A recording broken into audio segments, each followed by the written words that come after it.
In today's video, I am going to teach you how to create folder in Brevo email marketing. Creating folders in Brevo is a simple way to keep your contact lists organized. If you manage multiple audiences, campaigns, or projects, folders help you find the right list faster and keep your workspace clean. In this walkthrough, you will create a new folder directly from the Lists area inside Brevo. Start by logging into your Brevo account. Once you are in your dashboard, take a moment to confirm you are in the correct workspace, especially if you manage more than one. This helps ensure the folder is created in the right place. Next, go to the left sidebar and click CRM.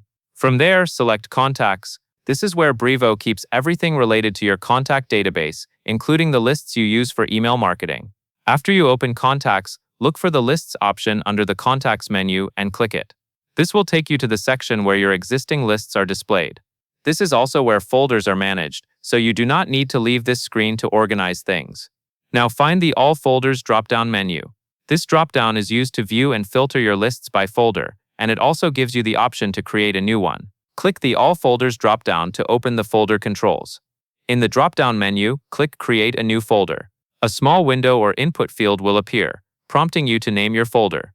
Type a clear descriptive name that matches how you plan to group your lists. For example, you might use names based on a business unit, a campaign type, or a time period. Using consistent naming makes it easier to stay organized as your account grows. Once you have entered the folder name, click Create Folder to confirm. Brevo will add the new folder right away, and you will be able to use it to sort and manage your lists. At this point, you have successfully created a folder in Brevo, and you can return to the All Folders drop-down anytime to switch views and keep your list structured. And that is all there is to it.